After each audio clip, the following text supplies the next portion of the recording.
अच्छा तो मेरे डियर व्यूअर्स, आज का जो हमारा टॉपिक है वो है communication in English language, alphabets, words, sentences, speech and parts of speech.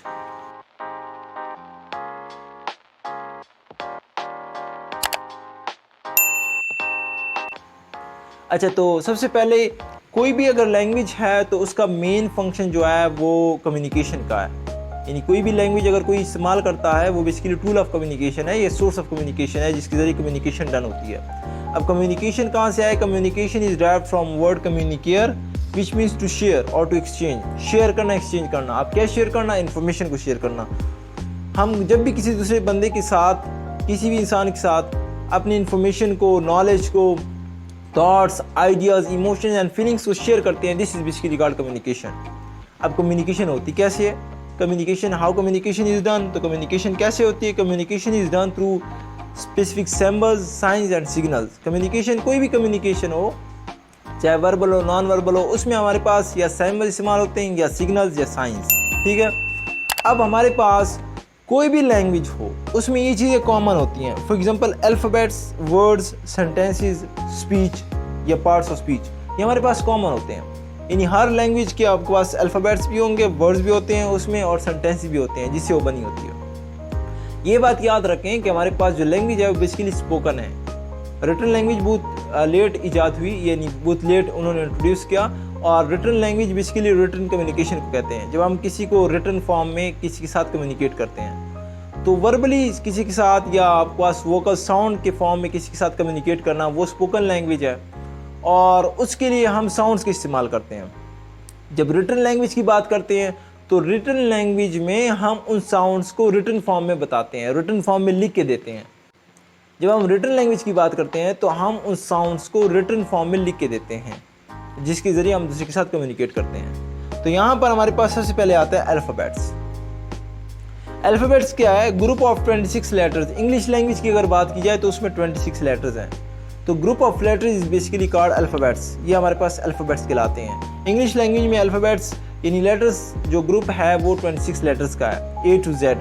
अब हर लेटर जो है वो अगर हम इंडिविजुअल अल्फ़ाबेट की बात करें तो उसको लेटर कहते हैं, जबकि ग्रुप ऑफ लेटर्स को हम अल्फ़ाबेट्स कहते हैं। ये बात याद रखें कि हर लेटर जो है वो सिंबॉलिक रिप्रेजेंटेशन ऑफ साउंड है। यानी हर लेटर अगर A है, B है, C है, कोई भी लेटर है वो बेसिकली साउंड को रिप्रेजेंट करती है। ठीक है। लेकिन हर लेटर इंडिविजुअली अगर आप देखा जाए तो इंडिविजुअली हर लेटर जो है वो मीनिंगलेस है। यानी अगर मैं कहूँ A, B, C, D, तो ये हमारे पास लेटर है जो कि साउंड को रिप्रेजेंट करती है, लेकिन अगर मैं A को अलग बोलता हूँ, B को अलग बोलता हूँ, तो इसका कोई फ़ायदा नहीं है, इससे कोई कम्युनिकेशन डन नहीं हो रही है। तो हम क्या करते हैं, फिर हम वर्ड की तरफ जाते हैं।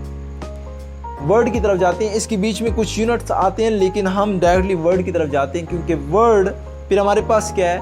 वर्ड हम कहते हैं कि group of meaningful group of letters या साउंड्स।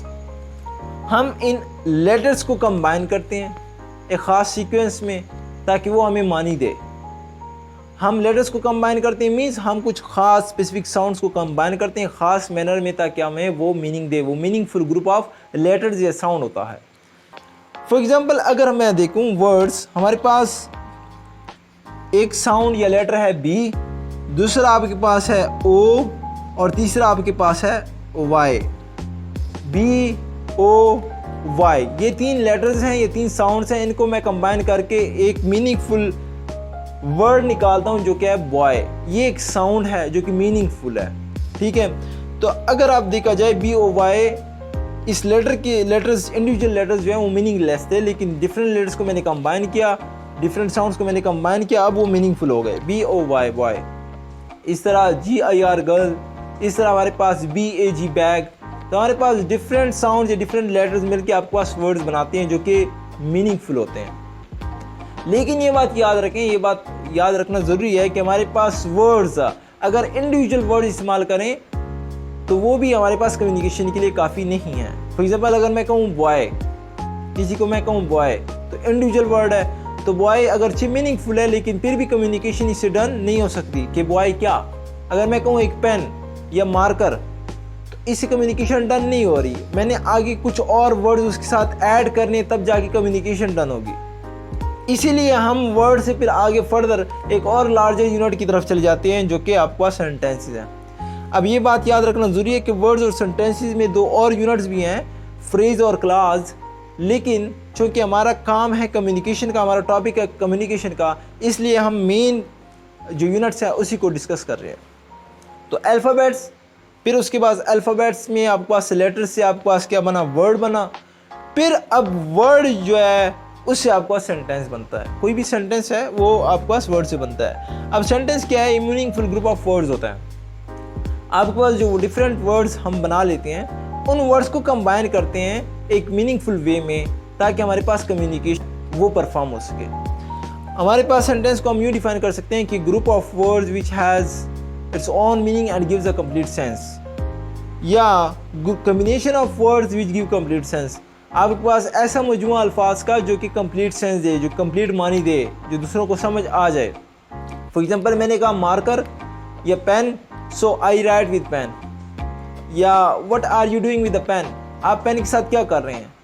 तो ये हमारे पास कम्युनिकेशन डन हुआ।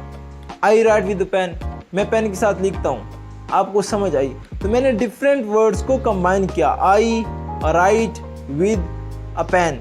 तो ये सारे वर्ड्स हैं, इनको मैंने कंबाइन किया। अब आपके पास ये ग्रुप ऑफ वर्ड्स जिसको एक ख़ास सीक्वेंस मैंने कंबाइन किया, जिससे आपके पास मानी जो कि ख़ास मानी रखती है, इसको हम क्या कहते हैं, सेंटेंस। अब ये बात याद रखें कि एक सेंटेंस जो है वो कम्युनिकेशन के लिए काफ़ी नहीं है। जब भी हम गुफ्तगू करते हैं, किसी के साथ कम्युनिकेट कर रहे होते हैं, तो हम एक जुमला बोल के खामोश नहीं हो जाते, बल्कि हम लगातार कम्युनिकेशन परफॉर्म करने के लिए एक पूरा प्रोसेस है। अगर हम कम्युनिकेशन कर रहे हैं तो उसमें सीरीज़ ऑफ सेंटेंस बोलते हैं, लगातार जुमले बोला करते हैं। तो हम इस तरह जो सीरीज़ ऑफ सेंटेंसेस है, इसको हम फिर कहते हैं कि ये स्पीच हो गया। इसको हम स्पीच कहते हैं, या डिस्कोर्स कहते हैं, या कन्वर्सेशन कहते हैं, या टेक्स्ट कहते हैं। रिटन फॉर्म में स्पीच को हम टेक्स्ट कहते हैं। अच्छा, अब ग्रामीनियंस ने इस पूरी स्पीच को एनालाइज किया है, ह्यूमन की जो हमारे पास इंग्लिश लैंग्वेज में है। कोई भी स्पीच हो, कोई भी डिस्कोर्स हो, कोई भी कन्वर्सेशन हो, कोई भी गुफ्तगू हो, रिटन फॉर्म में हो या स्पोकन फॉर्म में हो, उनको उन्होंने एनालाइज किया है और उन्होंने देखा है कि हमारे पास स्पीच जो है वो मेनली सेंटेंसेस से बनी हुई है, और सेंटेंसेस खुद जो है वो वर्ड से बनी हुई हैं, वर्ड से। तो ये बात याद रखना ज़रूरी है कि आपकी पूरी की पूरी स्पीच, आपकी पूरी की पूरी कन्वर्सेशन जो है, गुफ्तगू जो है, वो वर्ड से बनी हुई है। तो ग्रामीनियंस ने इन वर्ड्स को देखा है कि वर्ड्स कौन कौन से हैं। तो काफ़ी एनालिसिस के बाद उन्होंने देखा है कि हमारे पास पूरी की पूरी स्पीच जो है ना, 9 टाइप्स, 9 पार्ट्स से बनी हुई है, यानी 9 पार्ट्स ऑफ स्पीच होते हैं, या 9 वर्ड्स ऑफ स्पीच होते हैं, जो कि आपके पास यानी वर्ड्स को कैटेगराइज किया है। उन्होंने कहा है कि पूरी की पूरी स्पीच 9 तरह के वर्ड से बनी हुई है, या 9 तरह के पार्ट से बनी हुई है, जिसको हम पार्ट्स ऑफ स्पीच कहते हैं, या वर्ड कैटेगरीज भी कहते हैं, या हम उसको डिफरेंट नाम देते हैं, वर्ड ग्रुप्स भी कहते हैं। यानी हम जो कुछ भी लिखते हैं या जो कुछ भी बोलते हैं, वो बेसिकली 9 तरह के अल्फाज, वो जितने भी अल्फाज हम इस्तेमाल कर रहे होते हैं, वो 9 तरह के अल्फाज होते हैं, या 9 तरह के हिस्से होते हैं उस स्पीच के, जो हम बार बार रिपीट कर रहे होते हैं उन वर्ड्स को।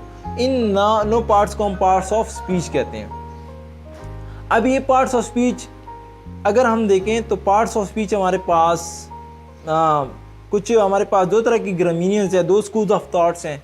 एक हमारे पास ट्रेडिशनल ग्रुप ऑफ ग्रामीनियंस हैं, यानी पुराने जो एक रिवायत चली आ रही है, और एक मॉडर्न ग्रुप ऑफ ग्रामीनियंस है, या मॉडर्न स्कूल ऑफ थॉट है। जो हमारे पास ट्रेडिशनल ग्रुप ऑफ ग्रामीनियंस हैं, जो हमारे पास ट्रेडिशनल है, जो रिवायत चली आ रही है, उसमें 9 पार्ट्स हैं।